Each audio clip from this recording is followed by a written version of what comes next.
Isaac and his mother lived alone in a small house on a hill. Isaac kept to himself, drawing pictures and playing with his toys as his mom watched Christian broadcasts on the television. Life was simple, and they were both happy. That was until the day Isaac's mom heard a voice from above.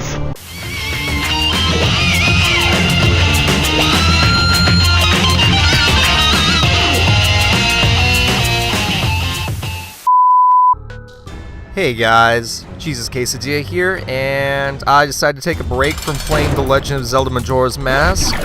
I went on Steam and I saw this game was discounted. It's called The Binding of Isaac. And oh my god, is it ever addicting. It's only $5 right now. I don't know how long that's going to last, but for the time being, it's only $5 to buy it.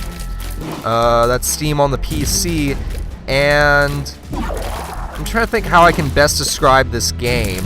I'm recording right now in the middle of a boss fight, so this is just kind of one stage of the gameplay. Before boss fights, you kind of have this dungeon crawler game that reminds me a lot of the original Legend of Zelda. The aesthetic, though, is a lot more creepy. Basically, the story of the game is that you're this young child, Isaac, and his mother gets a revelation from God that she must sacrifice Isaac to appease God. So you fight your way through the basement of your house, battling all these weird monsters and creatures to eventually get to your mom and defeat her in a final boss battle. Along the way, you get upgrades, things like increases to your health, you get special items and abilities, and the thing that's different, though, about this game is that it only takes about 20 to 30 minutes to beat on a single playthrough, but it's really got a lot of replayability because all the dungeons in it are randomly generated, so it's never the same thing 2 times through. And beyond that, the difficulty and just the exploration are both extreme, because, I mean, I have only completed this game once, like a full playthrough. I've died countless times trying to beat this game. It is pretty tough the first couple times through because you really don't know what you're doing. You might die on your first floor or 2 of the dungeon just from the utter confusion you'll have at some of the enemies, how they work, how to find items and abilities and stuff like that. So it presents a pretty nice challenge. I like that. I don't like my games to be too easy, otherwise I lose interest. So I'm just fighting my way through here. Thought I would load up Fraps and record some footage to show you guys the game I've been playing. It's really a lot of fun. Not much else more to say besides that. Yeah, just going to explore around here for a while. I've actually never seen this type of enemy before, so I've been playing the game for maybe like an hour and a half so far before this recording. And I'm still finding enemies that I didn't know existed. I'm finding items that I didn't know existed. So it's a short game to play through once anyway, but you're encouraged to really play through it multiple times. So it's got a lot of replayability, that's good. Like The Legend of Zelda, you can bomb through some of these walls. I guessed wrong. That's not one of the walls you can bomb through, but there are ones that you can. And so I guess when you go into a room, you're confronted with any number of things. First of all, it can be either a boss room or a mini-boss room, and completing a boss will take you to the next level, and there are 6 levels total before you reach your mother. Once you've beat the game once, I think that increases to 8, though. So there's that. And if you go into a room, some of them have items that can upgrade you, and some of them are just filled with enemies. And so you have to clear out the room before you have to clear out the room of all of its enemies before you can move on and choose another room to explore.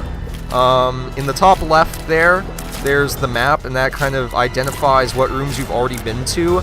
If you find a map for a particular floor, it'll reveal the locations of everything on that floor. So that's helpful if you can find one of those.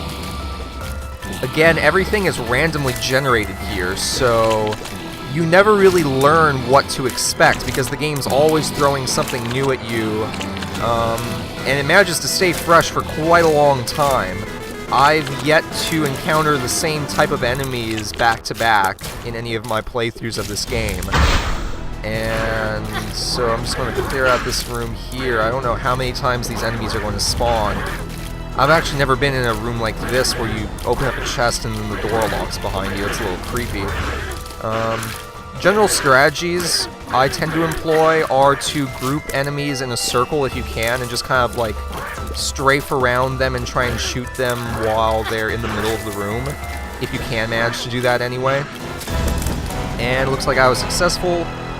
See where we can explore here. Just kind of want to show kind of the different rooms and you can expect to find in the dungeons.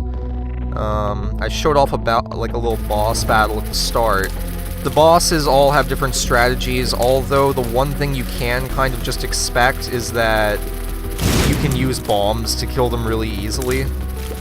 That's kind of what I've been doing. I usually try and save up my bombs for boss battles and then just kill the bosses with a bunch of bombs, because those deal tons of damage and they're just really useful.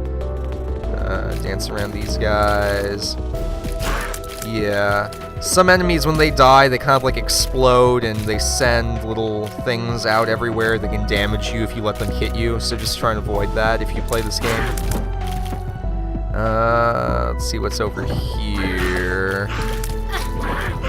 The variants and enemy types is also pretty interesting, just the way that they interact with you, like what attacks they have, how they'll try and either...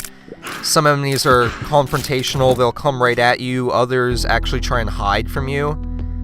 I'm not sure if I've actually seen one of those yet. What's this guy? I've never seen him before. I think he just took a coin from me, I want it back. I have no idea what the purpose of him being there is. Okay, so we're on to this guy, Chubb. Along with randomly generated floors, you'll also have bosses randomly chosen on each floor. And it's the same, I think 6 or 8 bosses or whatever it is. But other than your mom always being the final boss, the order you face these bosses in is also random. So there are different strategies for each one. This guy, he's kind of like King Dodongo. You want to lay out bombs and try and trick him into eating them. So, or just to get him to run into them at least. See if I can grab this chest. I'm really low on health. See right there, I got him to eat the bomb and then it blew up in his face. So he is almost dead. Again, guys, this game is The Binding of Isaac. I think when I come to an... Oh. Well, I died, so I might as well stop the recording here. Once again, Binding of Isaac, available on Steam, just $5. Try it out, I think you'll like it.